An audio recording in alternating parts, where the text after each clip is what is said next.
Greetings, my name is Michael Miller. This is a Michael Miller trademark training video live on YouTube. Meant for you because you're watching, thank you. And from Michael Miller Pilates licensed affiliates, the Core New Core, anyone interested in surviving as a Pilates instructor or using core new tension in their own movement or the instruction of other modalities.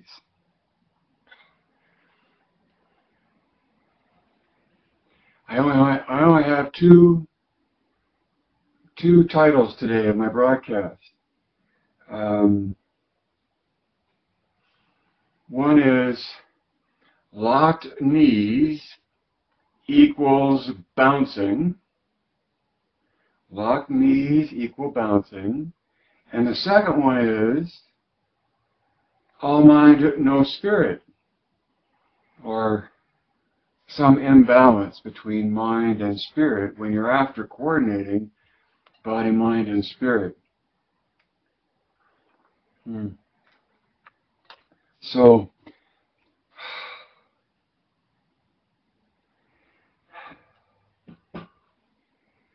I always make a lot of assumptions that you're enough of a Pilates instructor to be looking to survive as one, and know a lot already about the whole culture of Pilates, but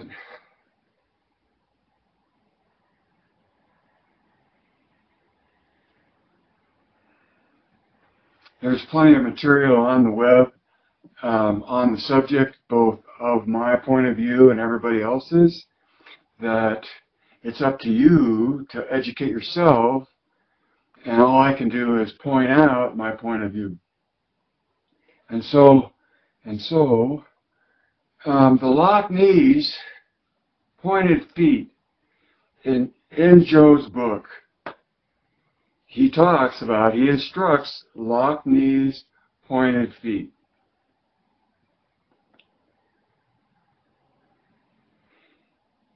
And in his film, he bounces in his stretches. You know, like a percussion way to stretch the body. You see it in his film. And that's an example of where I think a bigger field of knowledge about the body and what's good for the body and what's not good for the body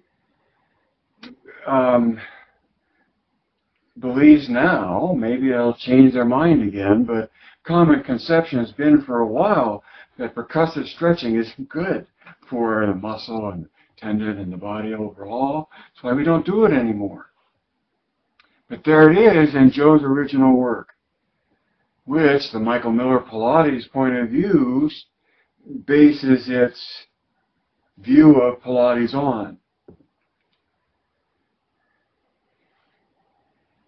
So the bouncing of the stretching isn't done anymore because we know better,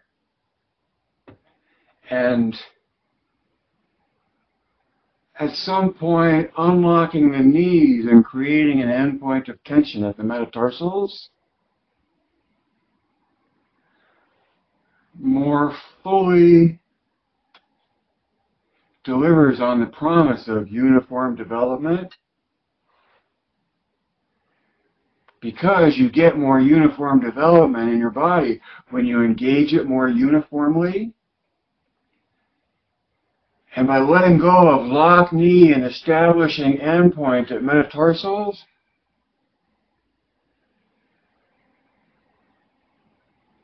you not only get the more uniform engagement that you're after for the resultant uniform development, but you're stronger, I think.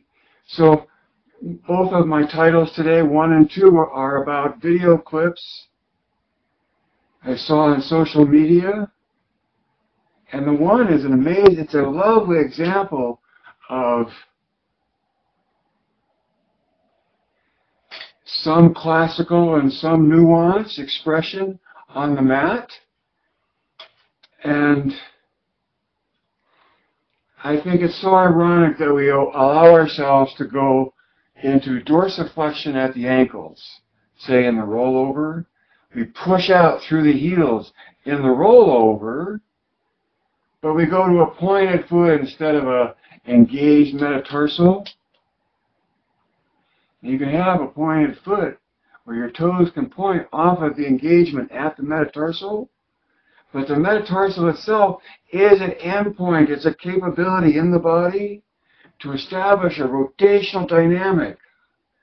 And from doing that, have more control. And because our target is contrology, whenever I'm weighing issues about this way or that way or which way first, I'm always using control as a scale, because that's the target of the method. That's why Joe named his method contrology. And so the root word in that is control, and anology is the study of control, right?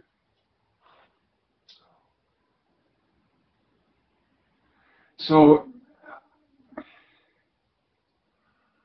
here's where I settle for being the instructor through you in my broadcast, because I'm not there and I'm not invited or being paid for or asked to be an instructor.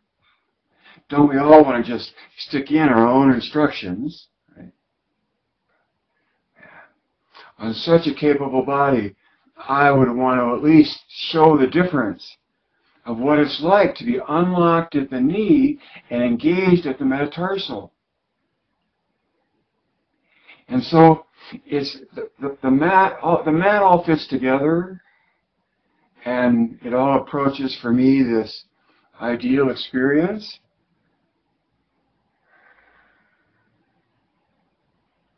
And so I love watching the choreography of the mat. That means the order of the exercises and the way they're done. Right? Because to the extent that I'm familiar with what I'm watching, I have more opportunity to gain depth of comparison. Okay? And so what I saw was, as a beautiful archetypal example of doing the mat work, a couple of real curious insertions into that.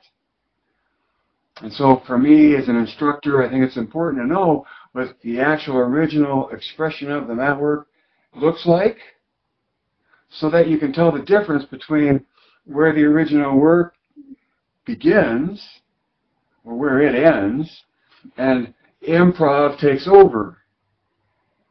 Because to me it's always curious about why did the exercises exist in that order in the first place, and then where are you going if you move off of that pattern and out of that sequence. See what I'm saying? So specifically in this mat sequence that I observed, I was privileged to watch, I saw leg circles, and at the end of leg circles for one leg, the foot was tucked under the buttocks and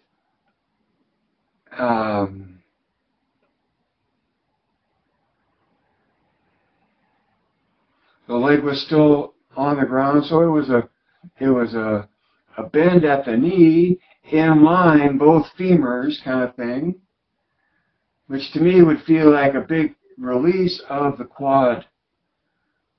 And it's like, oh, okay, I can see why they go there, looking for a release in the quad.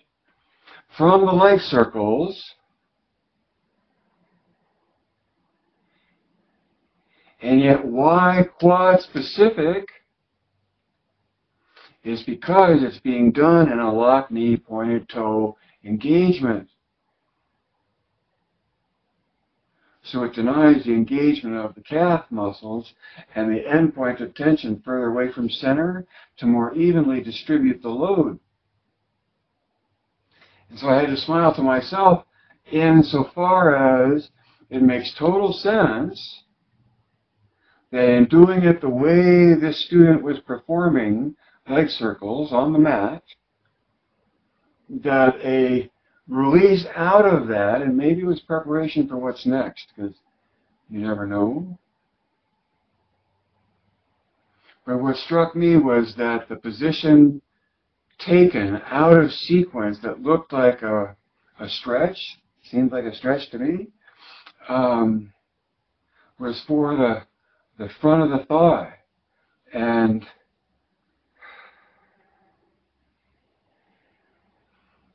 if all you're doing is creating an endpoint of tension at the knee without engaging either at the ankle or the ball of the foot, then all of the musculature engagement that's moving the leg around is above the knee.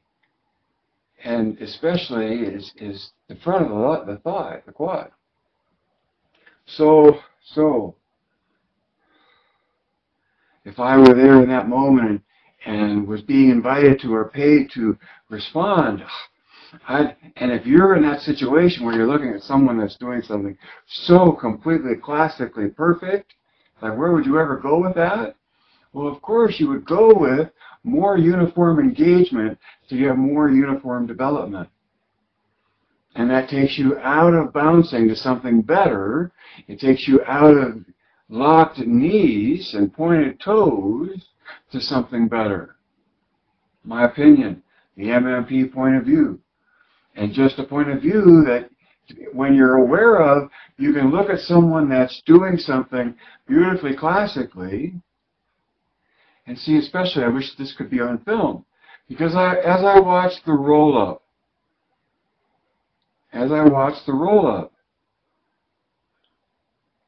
there was press through the heels on the roll down, which is an endpoint at the ankles. But there was a sacrifice to pointed feet without an endpoint, really. At least not one clearly established at the metatarsals. And the roll-up, you could tell where the difficult portion of the roll-up was occurring.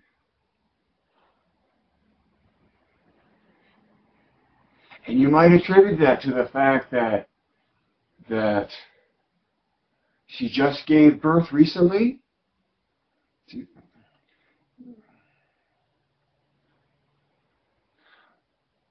My point as an instructor looking for a way to get more uniform engagement, to provide more uniform development, is that in the hardest area, wherever it's the hardest, the way to make it more engaged there is to be more engaged throughout. And so to let go of the locked knees and engage at the metatarsals,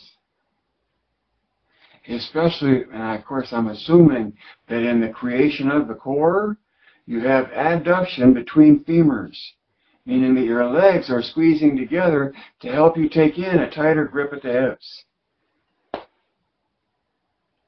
And so it may be, I may be the only one with this point of view, but it's coherent in my perspective still, and it seems to you and others, because you still listen, and so I'm pointing out to you how to deal with locked knees and pointed toes to get to something better, and by that I mean more uniformly engaged. Just like letting go of bouncing and percussive stretching, isn't done anymore because everybody knows that's not good for you. And, all right, and so as an instructor, here we are thinking about this, talking about it, teaching, listening, teaching, thinking, analyzing.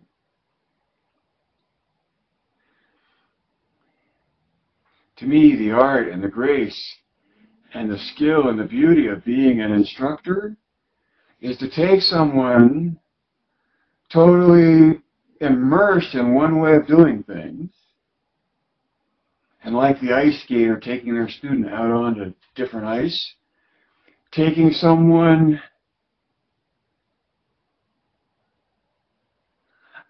into a different way of experiencing things without making it contestorial, meaning this is going to be better than the way you've done it. Just a different way, because you want to have fun and you want your student to be able to say, oh, I feel that. And so in watching this performance of beautifully done classical mat, I wish I could be the instructor in that moment with the camera still running and cue it with endpoints of tension at the metatarsals and see the difference. Because I've seen it and I've recorded it and I know it's there.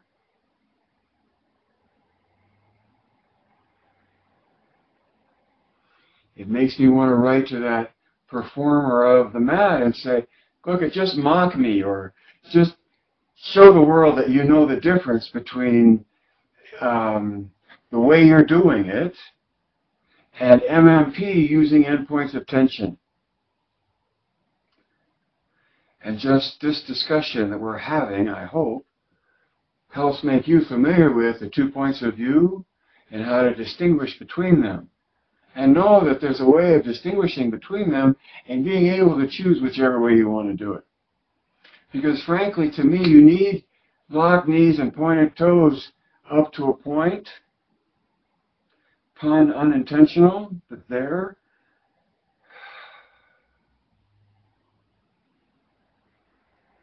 But then to get beyond that, see, beyond locked knees and pointed toes are soft knees and endpoints of tension at metatarsals. And just experience the results for yourself. So there, and that's a good way to instruct it, and a good way to comment on it is to try to point out 2 ways of feeling something and let the person making the sensation or having the sensation determine which way gives them more control.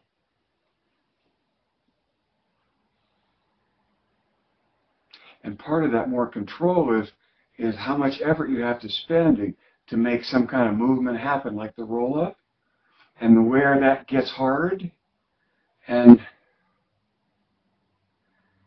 to potentially why it gets hard is because you're not connected enough in your endpoints to distribute the load you're asking the body to do, to lift. Number 2 comes from another social media display of classical Pilates. I tell you, I'm getting spoiled because I've always wondered why there aren't more expressions, more personal expressions of classical work. More personal expressions of classical work. Because it's there that you not only capture the classical work,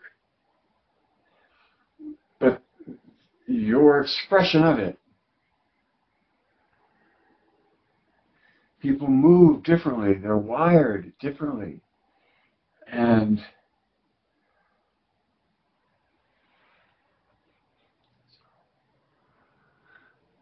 so I'm happy that just in one broadcast, I'm just talking about 2 instances of beautifully expressed classical work. Okay? Now in the one it was locked knees, pointed feet. And in this one, to me, it was an imbalance of mind to spirit.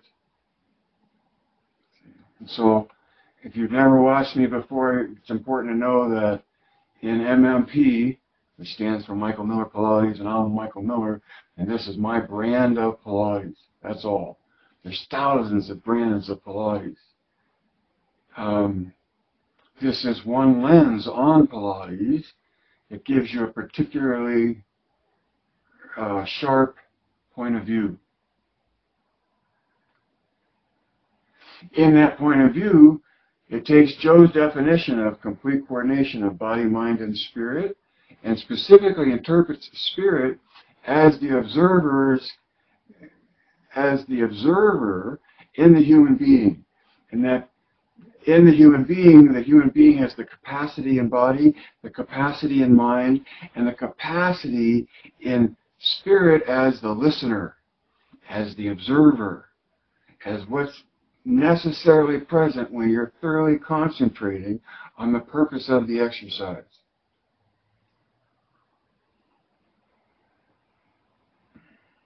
And so, there's a whole spectrum of expression of Pilates, very classically driven, that is void of or absent any listening involved in the performance of the movement. So it's a from mind to muscle expression. Nothing wrong with that.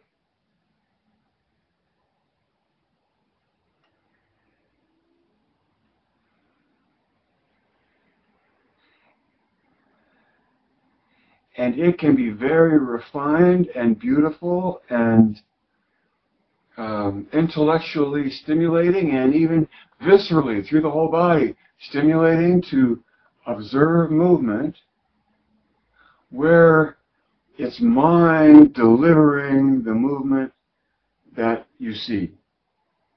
Okay? It's mind to muscle. And so here's my arm, and I can say, lift your arm, and I can just lift my arm, meaning my mind can deliver the result of lifting the arm. Okay? For me, in MMP, spirit means listening, and that you have to be, the listener has to be as present as the thinker. And so as the instructor, it helps to direct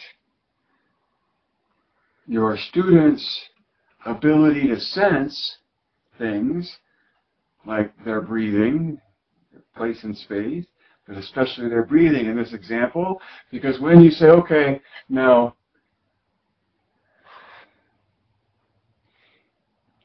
and really in a way I want to back up and say, as the instructor, you establish, okay, I can control some kind of movement. And then can you control your breathing? I don't know what you mean. I said, inhale, exhale. All right?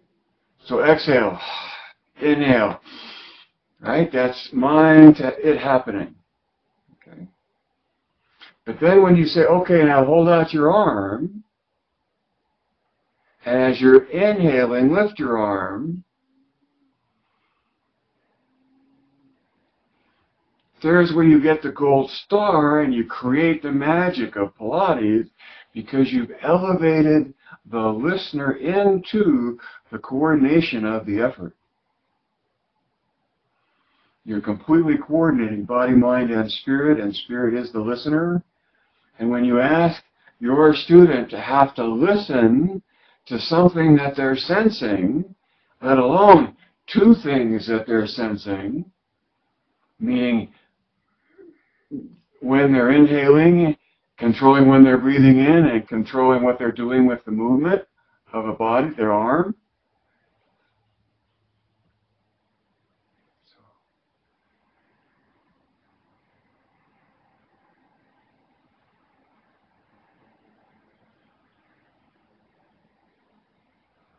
So I want to share with you what I think is critical about MMP as a point of view and as a brand, and the framework that offers to the instructor,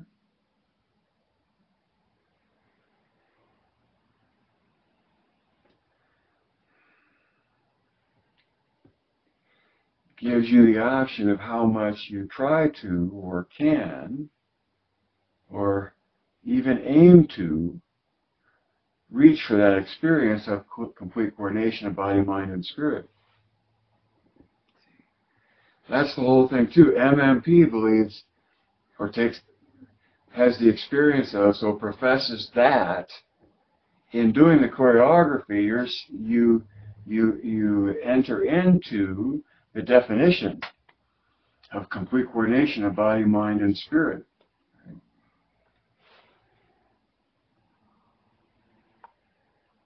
for me, doing Pilates is such a willful act. It's such a conscious act of being in the biology you are in and conditioning that biology as purely as you can in preparation for whatever comes up next. Okay.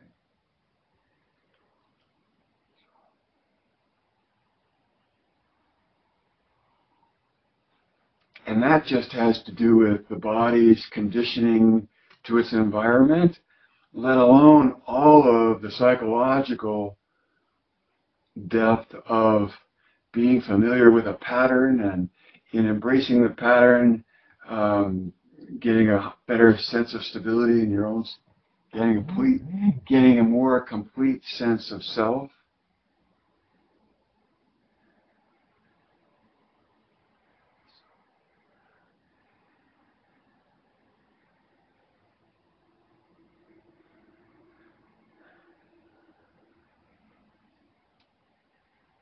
For a long time I've talked about being Yoda, Yoda with the ears, pointing into the cave, the cavern, I've been corrected by some, of the students listening, right? Meaning taking and pointing their spirit to something. This is what to listen to. So you're evaluating sensation, right? And you never need to intellectualize what becomes obvious through that sensation.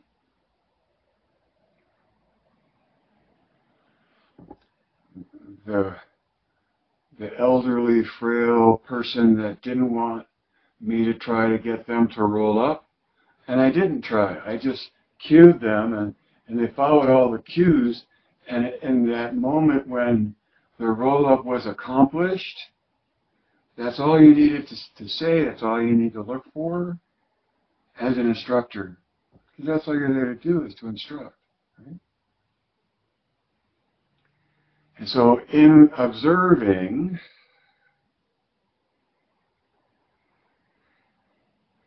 see, what do you do at the extreme, I'm thinking, where it was a private session, and an owner of a studio, well trained, classically knew all the stuff, and it was done with the precision of a surgeon.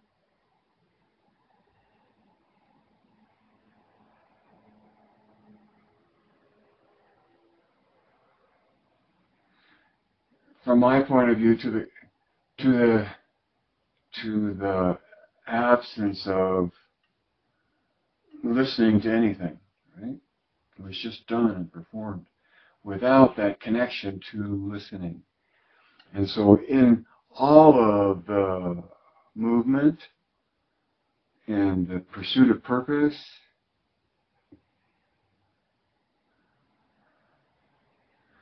you know, I can't imagine not imagining engaging my structure other than through engaging it, reaching for core and intention, right? If there's a better ideal that I can reach for, please let me know. If there's a better way, I find better sensational feedback to what I'm looking for, let me know. And that I'm looking for is survival in the jungle, you know, of gravity.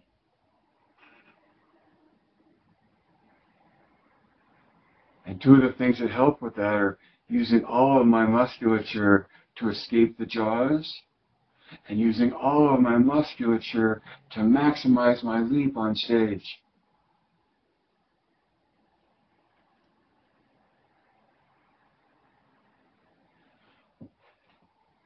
In workshops, I would go to one end of the stage and make a show of going to leaping in the air on the exhale. And then do the same thing, leaping into the air on the inhale. And however you come down on preferring engagement, the reality that you exist within has to say with you about what you can and can't do within the scope of breathing out or breathing in. It interacts, your body interacts with reality differently. And to me, the inhale is what supplies the dynamic tension that underpins all the rest that goes out through the rest of the body. Isn't that cool in a way? I haven't said it that way before. But really the lungs and your breathing lead your intent and lead your tension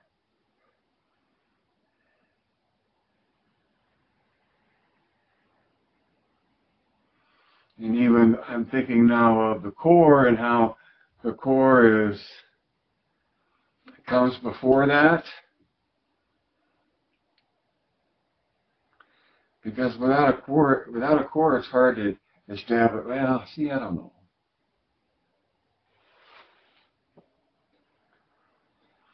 Pilates comes from the center and moves outward. It's eccentric in its style of engagement, and that first degree of eccentricity is in going deeper. We're going into a grip and going deeper into that grip to gain the benefit of the control that gives you.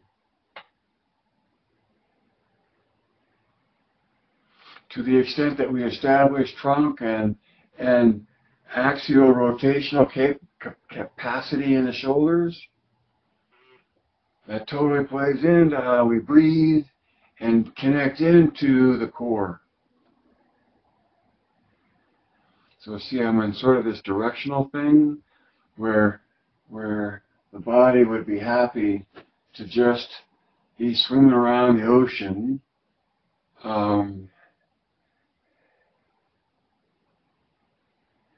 as a nautilus shell rotating on one axis, but I explain it as will wanted more than that and evolved into the ability to rotate at oppositional axes.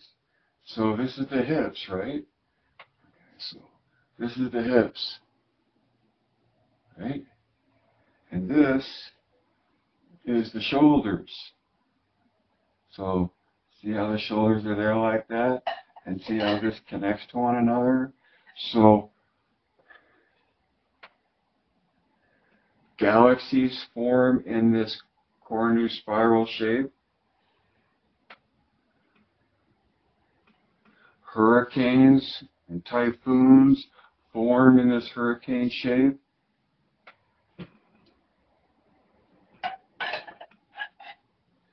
It has mathematical basis to it.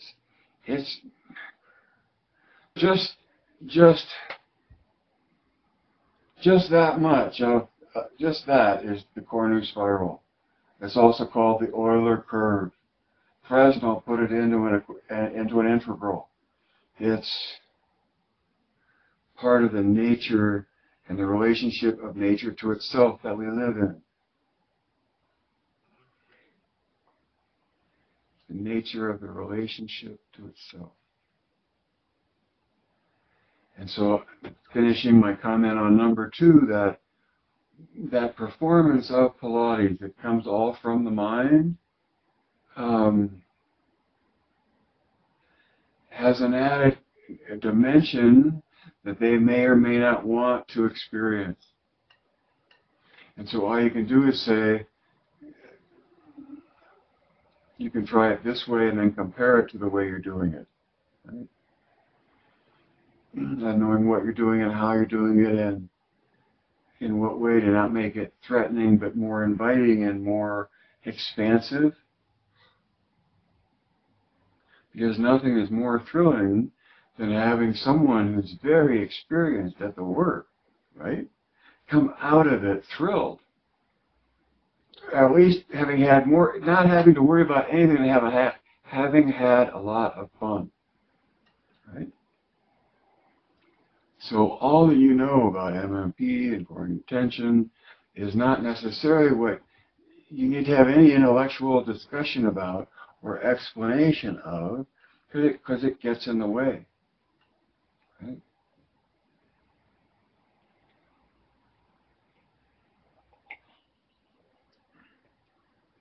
And see, the great thing about MMP and coordinate attention is that all you really need is to know about them. You didn't need to study with me directly. You didn't need to study with anybody that I taught directly, right? It's being presented with a cube, and not presented with. The cube is there. That's the whole Pilates culture and an effort to get an answer to what is it, or how do you solve that puzzle. To me, it is a puzzle because I want to understand why I felt the way I did. And feel that in at least assembling an understanding of the experience has helped me immensely in the way I embrace my own work and in the way I help others embrace theirs, acting as an instructor. Right? Remember that there are 10,000 other ways of looking at Pilates. And there's always a curtain being presented.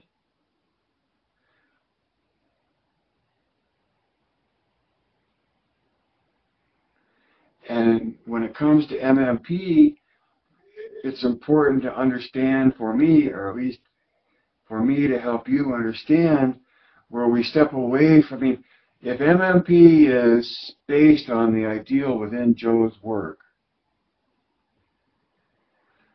then that ideal itself can end up contradicting parts of Joe's original work, like bouncing and stretching, and like locked knees and pointed toes, when soft knees and endpoints at metatarsals, whatever the toes are doing,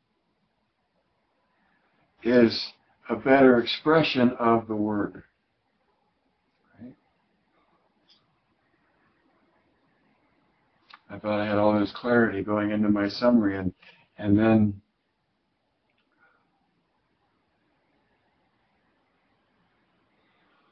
MMP is transcendent because it takes Pilates someplace new. I'm sorry for that. If it weren't for the fact of it, I would never profess it. But in helping you understand as an instructor what MMP and CT is, it's transcendent because it goes to this ideal point of view. And anyone fully vested in the ideal point of view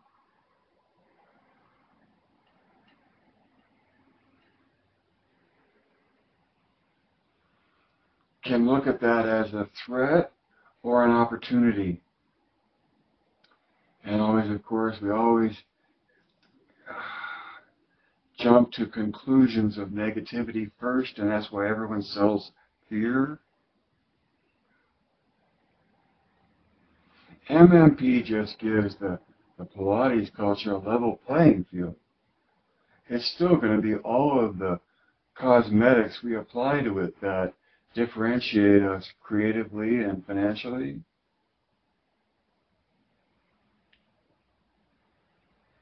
The great thing is that MMP, based on an ideal, then takes away arbitrary interpretation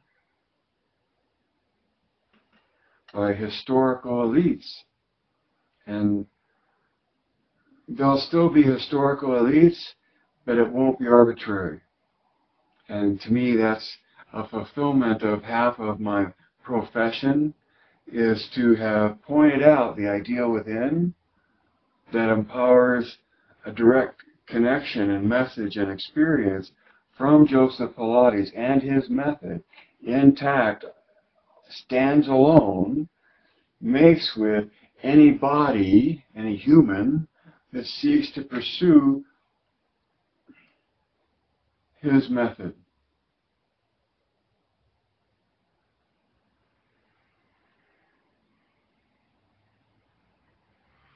And then,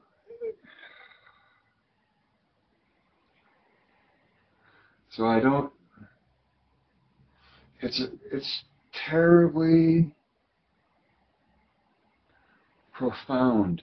Joe's work is terribly profound, fundamental to the human experience, right?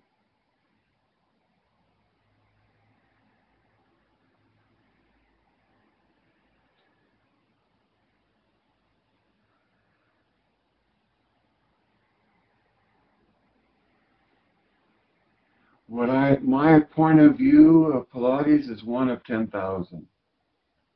Okay? My point of view of core new tension is the only one there is. And immediately I would say, well, why is that? Why is my view of core new tension the only one there is? Well, you could say first and foremost because I'm the only one, because I'm the one that dreamed it up, and it's just a fig Newton of my imagination.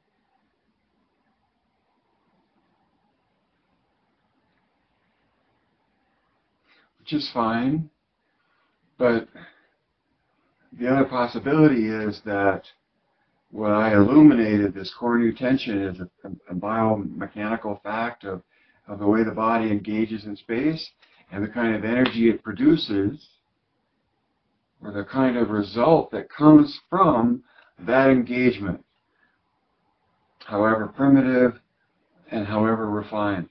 It's the ideal toward which the body reaches.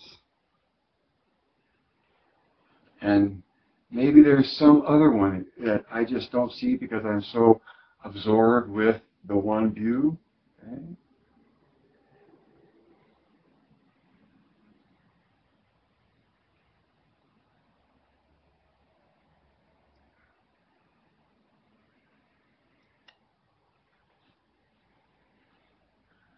Just one view out of many. And my broadcast today was about two things, and those two things were both video off of social media by very talented, very experienced Pilates passionates, people that are passionate about it, teach it, and brave enough to put their own well, a lot of people are brave enough to put their own movement out on social media, but it's so rare to see just classical work done at all. Hint, hint. And then if I had nothing to add, then there would be no reason to broadcast. But because in the one instance, I would love to see the difference and film it of unlocked knees and metatarsal engagement with inner thigh engagement as well, of course. But to move towards or more fully engage in at the energy paradigm of core new tension in the body. There you go, energy paradigm. Just write that down. All right, energy, E-N-E-R-G-Y, paradigm, P-A-R-A-D-I-G-M. So I'm going to go to Facebook and try to give a summary of what I just broadcast. Because I don't want to talk that long, and because there will be a good practice for me to then synthesize my comments. That's at Michael Miller on Facebook, not Michael Miller Pilates. That's a business page I never use. And still to this day, YouTube is my broadest and most contemporary daily recording that I'm making. Okay? Thanks to you. So, life can't live forever. Life can't live forever. Read between the lines. See behind the curtain.